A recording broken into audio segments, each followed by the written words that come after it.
tertipu oleh urusan-urusan dunia. Kadang-kadang banyak orang mengatakan, nah pesantren itu nggak ada harapan ke depannya. Dan kalau sudah hafal Qurannya, rizkinya datang. Coba lihat, yang hafal Quran Musa, yang haji bapak ibunya. Yang hafal Quran Ahmad dan Kamil. Yang keliling dunia siapa? Ibunya ikut, temannya ikut, murabinya ikut. Coba lihat sekarang banyak pesantren bagus. Pesantren bagus sudah melimpah. Bahkan pesantren yang mengajarkan matematikanya unggul, fisikanya bagus, Qurannya sampai hatam, sampai hafal Quran, nahunya, sorofnya, balaghahnya, ilmu arudnya, ada banyak. Itu kebanggaan Pak, Bu. Jangan tertipu oleh urusan-urusan dunia. Kadang-kadang banyak orang mengatakan, nah pesantren itu nggak ada harapan ke depannya. Ya pesantren paling cuma bisa ceramah. Ya Anda juga paling cuma bisa ngumpulin duit setelah itu meninggal. Dan kita buktikan di hadapan Allah Subhanahu wa taala kalau sudah meninggalkan sama statusnya. Ya. Dan silahkan cek. Demi Allah saya katakan tidak ada ulama yang pensiun. Tidak ada ustadz yang pensiun, saya belum pernah dengar. Maaf Pak, saya kira sampai di sini saya ceramah, saya pensiun. Gak ada. Silahkan cek. Jadi ketika Anda mendekatkan diri kepada Allah, menyiapkan anak-anak Anda, masukkan ke pesantren, biarkan dia menghafal Quran. Ingat ya, ingat yang mau saya sampaikan ini. Orang-orang yang mengejar akhirat itu mustahil ketinggalan dunia. Bahkan dunianya dilimpahkan oleh Allah lebih daripada orang-orang mendapatkannya. Lebih daripada orang-orang biasa yang mendapatkannya. Dan dulu orang-orang kita dulu, walaupun ada yang mau dimasukkan ke sekolah umum, itu syarat pertamanya tetap dia harus menghafal Quran dulu dan menyempurnakan sholatnya. Karena itu orang-orang yang pakar di bidang-bidang umum bahkan itu diketahui pada hafal Quran Pak, Bu. Dan cepat begitu hafal Quran, semua cabang ilmu yang lain terbuka dengan mudah. Silahkan Anda lihat ulama-ulama dulu. Ya, Bapak Ibu kalau mengaji ada kitab Bidayatul Mujtahid. Ya, Bidayatul Mujtahid fi Nihayatil Muqtasid karangan Ibnu Rusdi. Ini kitab Bidayatul Mujtahid yang berbicara tentang fikih muqaran, perbandingan pendapat para ulama tentang hukum-hukum sesuatu. Siapa yang nulis? Yang nulis dokter Pak. Dokter muslim. Dokter penghafal Quran, dokter ngapalin hadis, belajar kedokteran, pakar di bidangnya. Itu dokter bedah Pak, pakar di bidangnya. Dokter bedah nulis kitab fikih, Anda bayangkan. Jadi kalau sudah hafal Quran, sudah paham hadis, mau dibawa kemanapun gampang. Ibnu Sina misalnya, itu kan penghafal Quran, 7 tahun hafal Quran, menghafal hadis. Begitu sudah sempurna hafalannya, sholatnya sudah bagus, belajar kedokteran 16 tahun, otodidak belajar kedokteran, sampai jadi puncaknya, sampai jadi bapak kedokteran. Menuliskan kitab-kitab, ada Asy-Syifa, ada Al-Qanun fit Tib, dan seterusnya. Al-Kindi, Al-Ghazali, Al-Khawarizmi, Al-Farabi, ya Al-Battani, Jabir Ibnu Hayyan, Ibnu Firnas, itu para penghafal Quran, menemukan prototipe pesawat terbang, menemukan atom, menemukan ini, menemukan itu. Quran dulu Pak, Bu. Jadi jangan, tidak ada aibnya anak Anda silahkan sekolah. Jadi ahli fisika yang hafal Quran, ahli kimia yang hafal Quran, ahli biologi yang hafal Quran, kan indah. Begitu jadi dokter praktek, oh hafal Quran luar biasa. Bapak kenapa? Pusing.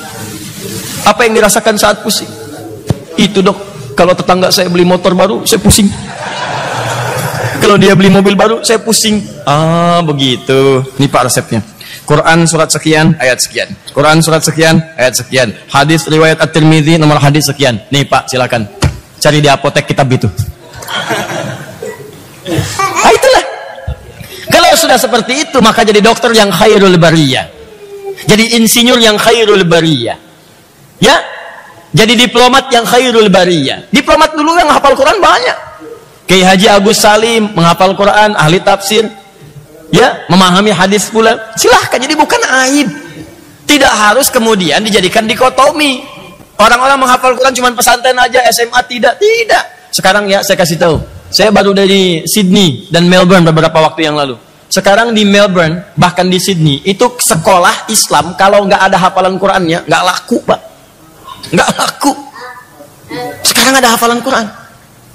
Di ketinggalan gitu kalau kita nggak mulai lagi. Ini kelihatan nih, ya, kelihatan tanda-tandanya nih. Orang-orang Islam ingin kembali kepada nilai-nilai yang baik yang pernah diraih oleh orang-orang yang telah dulu. Ayo. Jadi itu disiapkan anak antum dan jangan takut Pak. Demi Allah saya katakan jangan takut.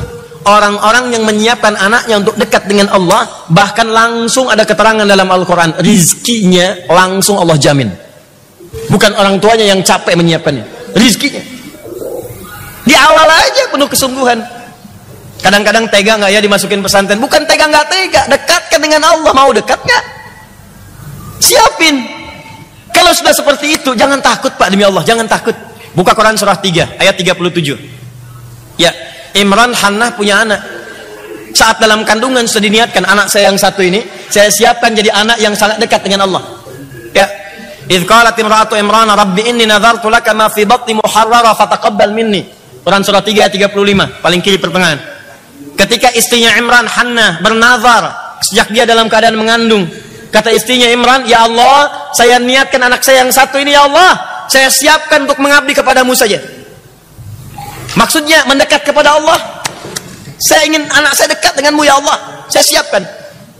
Begitu keluar ayat 36 lahiran, falamma wada'at saqalat rabbi inni wada'tuha untha. Begitu lahir yang lahir perempuan, ya Allah, saya pengennya laki-laki kalau lahir perempuan. Kata Allah, wallahu a'lamu bima wada'at hay Hannah. Allah lebih tahu keistimewaan perempuan dibandingkan laki-laki. Laki-laki punya keistimewaan, perempuan pun punya keistimewaan. Ya. Jadi ini statement dalam Al-Qur'an, anak itu prerogatifnya Allah. Kadang-kadang pengen laki-laki keluar perempuan. Pengen perempuan lahir laki-laki. Pengen cepat jadi lambat, pengen lambat jadi cepat, ya. Jadi cuma keturunan. Tapi kata Allah, di balik itu semua ada nilai-nilai kebaikan yang saya tetapkan untuk kehidupan keluarga engkau. Cuma pesannya bagi kita, jangankan laki-laki, perempuan pun kalau mau disiapkan dekat dengan Allah bisa. Silahkan cek sahabiah, ulama-ulama perempuan. Sayyidah Aisyah sepeninggal Nabi, beliau mengajar, ahli hadis, ahli Quran, menerangkan makna-makna hadis. Sayyidah Aisyah. Silahkan Bu, maaf ya, ulama itu jangan dibatasi oleh laki-laki saja, perempuan juga boleh, silahkan. Sekarang ahli fikih di Indonesia yang pakar fikih perbandingan agama perempuan. Namanya Profesor Dr. Khuzaimah Tahidoyangbo, alumni Al-Azhar. Yang saat di Al-Azhar sampai doktor itu cuma 3 tempat dikenali oleh beliau, 3 tempat saja. 1 kampus, 2 asramanya, 3 pasar. Buat belanja, buat balik. Selama tinggal di sana nggak pernah kenal piramid, nggak pernah kenal sphinx dan sebagainya. Dapat jodohnya ahli usul fikih, alumni Saudi, ketemu persis di situ. Ya. Ada Ustazah Faiza Ali Shibromalisi, ahli tafsir, perempuan, orang Betawi. Ya, suaminya pakar tajwid, Dr. Sayuti. Ya, Allah yarham, meninggal dunia. Ya, ada lagi Profesor Nabila. Ya, Nabila Lubis, ahli bahasa, perempuan. Anaknya perempuan, Profesor Amani Lubis. Ya, Profesor Amani sekarang rektor UIN Jakarta. Ya, adiknya itu yang ketua FPI sekarang, Ustaz Sobri Lubis, itu adiknya tuh. Itu anaknya Ustazah Nabila, perempuan Bu. Ya, ada dulu Profesor Tuti Alawiyah, Allah yarham. Ya, Profesor Zakia Darajat, ya. Itu perempuan, boleh silahkan. Bukankah Maryam perempuan? Begitu lahir diberi nama dengan Maryam, apa yang terjadi? Perhatikan nih. Ibu menyiapkan anaknya dekat dengan Allah. Kalau ingin dekat dengan Allah, siapkan cari orang-orang baik yang bisa membimbing. Makanya Imran dengan Hannah sepakat yang paling soleh, yang bisa mendekatkan anak saya dengan Allah cuma Zakaria. Zakaria Nabi, orang paling soleh, orang paling baik. Ini pesan dalam Al-Quran. Kalau anak anda ingin dekat dengan Allah, ingin jadi ulama, ingin jadi penghafal Quran, maka cari bukan hanya guru yang pintar, tapi guru yang soleh dekat dengan Allah Subhanahu Wa Taala. Guru yang pintar banyak, tapi guru yang soleh tidak banyak. Yang pintar banyak, tapi yang soleh tidak banyak. Betapa banyak guru-guru yang ngajar di sekolah Islam. Silahkan cek. Masjidnya ada, tapi ketika waktu sholat gak pada sholat ke masjid, kan persoalan. Ya, jadi cari yang saleh, Zakaria saleh. Kemudian carikan tempat yang baik. Ya, konteksnya dalam Al-Quran disebutkan mihrab. Contoh, mihrab itu tempat khusus yang mendekatkan seseorang dengan Allah. Kalau konteksnya sekarang sekolah, cari sekolah-sekolah yang mendekatkan anak anda dengan Allah. Di situ dia belajar Qurannya, hadisnya, sholatnya, fisika dia belajar, matematika belajar, biologi belajar, macam-macam belajar. Silahkan. Banyak pesantren. Saya dulu di pesantren Pak, Bu. Kalau ditanya Ustadz sekolah di mana dulu? Saya bilang pesantren 59. Masuk jam 5, keluar jam 9 malam. Ya kadang-kadang udah pakai seragam, jam 2 udah mandi, keluar siap-siap. Jam 5 masuk kelas pakai seragam, pakai sepatu. Kalau pakai sendal gak bisa masuk, keluar. Belajar apa? Ada yang fisika, matematika, biologi, ada yang nahwu, ada yang sorof, ada yang balaghah. 6 tahun Anda bayangkan. Masuk jam 5, keluar jam 9. Ya paling jelek-jelek jadinya ya seperti ini. Ya sekurang-kurangnya gitu kan. Ya. Pasti ada yang didapatkan. Ya banyak pesantren-pesantren bagus sekarang, silahkan cek. Ada yang di Bogor, ada yang di Garut, ada yang di Bandung, ada yang di Bekasi, ya, ada yang di Kalimantan, ada yang di Sulawesi. Silahkan, dapatkan itu semua. Nah, kalau Anda sudah siapkan, tempatnya ada, gurunya ada, maka apa yang terjadi? Perhatikan ayat 37-nya. Ayat 37-nya saya lambatkan. Fataqabbalaha rabbuha biqabulin hasanin wa ambataha nabatan hasanan. Karena Imran dengan Hannah berikhtiar untuk anaknya supaya jadi alimah, dekat dengan Allah, dicari guru yang baik, dicari tempat yang baik, maka diterimalah oleh Allah ikhtiar kedua orang tua itu. Begitu diterima ikhtiarnya, wa ambataha nabatan hasana, maka Allah merawat anak itu sampai dengan dia tumbuh. Jadi Allah mencukupkan semuanya untuk kebutuhan anak itu. Bukan orang tuanya yang capek, Allah yang memberikan dengan penuh kemudahan. Wa kafalaha Zakaria, walaupun dirawat oleh Nabi Zakaria, kullama dakhala 'alaiha Zakaria al-mihraba wajada 'indaha rizqa. Ini anak Maryam yang merawat Nabi Zakaria, yang ngantar makanan, ngantar minuman, ngantar pakaian Nabi Zakaria, tempatnya di mihrab. Tapi anehnya, ini levelnya Nabi loh Pak. Maryam bukan Nabi, Maryam bukan Nabi, ingat Bu ya, Maryam bukan Nabi, Nabi Zakaria Nabi. Nabi Zakaria mengantarkan kebutuhan Maryam, pakaiannya, makanannya, segalanya. Setiap diantarkan ke mihrabnya, sudah didapatkan di dalamnya apa yang diperlukan oleh Maryam. Wajada 'indaha rizqa. Bawa pakaian, ada pakaian. Bawa makanan, ada makanan. Bawa buah-buahan, ada buah-buahan. Sampai nanya, ya Maryamu anna laki hadza. Maryam, dari mana semua ini? Kata Maryam, innallaha yarzuqu may yasha bighairi hisab. Qalat huwa min indillah. Ini dari Allah. Ini dari Allah. Di orang-orang yang didekatkan kepada Allah, maka Allah pun akan memberikan yang terbaik kepadanya, lebih dari apa yang dia butuhkan. Anda dekat dengan direktur, bukankah direktur membantu Anda? Anda dekat dengan pimpinan, bukankah pimpinan membantu Anda? Anda dekat dengan Allah, apa yang tidak mudah bagi Allah untuk diberikan kepada Anda? Coba lihat. Masukkan anak Anda ke sekolah Quran. 4 tahun, 5 tahun. Begitu 5 tahun hafal Al-Quran, akan terjadi perubahan dalam hidup Anda.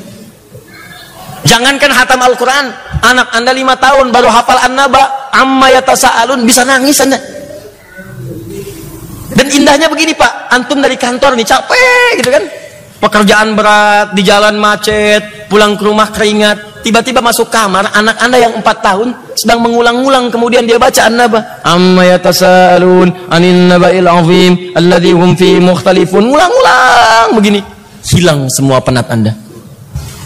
Begitu Anda mendapatkan telepon dari ma'had, dari pesantren, guru anak Anda telepon kepada Anda, Bu, Pak, selamat ya Bu ya, Pak ya. Kenapa Ustaz? Kenapa Ustazah? Sekarang Adinda sudah menyelesaikan hafalan Qur'annya. Dia sudah menjadi hafidh, dia sudah menjadi hafidhah. Anda bisa diam 1000 bahasa di telepon, seakan-akan kemudian Anda mendapatkan sesuatu yang tidak Anda dapatkan sebelumnya. Tiba-tiba air mata Anda keluar, sujud jatuh Anda ke lantai. Gak percaya silahkan. Itu baru Qur'annya Pak. Demi Allah saya katakan. Apalagi kalau yang telepon itu anak Anda. Tiba-tiba dia berkata di ujung sana, Mama, Alhamdulillah, kenapa nak? Saya sudah menyelesaikan hafalan, saya sudah hafal Quran. Wah, kayaknya investasi Anda tuh gak ada nilainya. Uang yang keluar, ngantar yang capek, kadang-kadang tangisan ketika melepas pertama kali, di rumah sering merenungkan, setelah itu hilang semuanya. Yang ada itu nikmat, itu enak. Ya, gak percaya silahkan. Ya, cobalah, itu baru hafal Quran. Dan kalau sudah hafal Qurannya, rizkinya datang. Coba lihat, yang hafal Quran Musa, yang haji bapak ibunya. Yang hafal Quran Ahmad dan Kamil. Yang keliling dunia siapa? Ibunya ikut, temannya ikut, murabinya ikut. Yang hafal Quran Firda, mata nggak bisa lihat. Yang haji ibunya ikut, bibinya ikut, saudarinya ikut. Saya tahun lalu berangkat jadi Amirul Hajj untuk kelompok khusus. Ya, untuk kelompok khusus yang disiapkan oleh kedutaan Saudi Arabia. Sekitar 300 orang berangkat. Nyampe di sana, saya pikir ini kelompok apa? Nyampe di sana orang-orang hebat. Ada ustadz, ada ulama, yang paling dahsyat kelompok penghafal Quran. Anak-anak kecil, usia 5 tahun, 6 tahun. Ada yang matanya nggak lihat, ya. Ada yang anak-anak masih polos, kadang lompat, kadang jalan, kadang Allahu Akbar. Setiap ke masjid bolak-balik Quran yang dibacakan. Anak-anak kecil. Tapi bukan itu saja yang paling penting. Yang penting itu anaknya berangkat, bapaknya ikut, ibunya ikut, temannya ikut, kerabatnya ikut. Ada yang satu hafal Quran, yang ikut tuh sampai 10 orang. Anda bayangkan? Ya, itu luar biasa. Ada tukang beca ahli Quran, Ya, Ustaz Kabolosi dari Ambon, ahli Quran, kumpulin orang-orang supaya belajar Quran ke TPA. Berusaha menghafal Quran, dia kumpulin beliau, orang biasa, teman-teman, dari penghasilannya bikin TPA, bikin gedung, kumpulin orang-orang belajar. Apa hadiahnya? Tiba-tiba datang panggilan haji. Nggak pernah ngumpulin uang terbayang untuk haji, datang tiba-tiba berangkat. Ada tukang pijit berusaha ngapalin Quran, ngapalin, berangkat. Anda bayangkan. Jadi gimana ya membahasakannya? Anda jangan takut gitu. Ya, jadikan sebagian dari keluarga Anda itu masuk dalam golongan khairul bariyah. Begitu dapat status khairul bariyah, maka Allah akan menanamkan kemuliaan dan cahaya di rumah Anda. Bangga.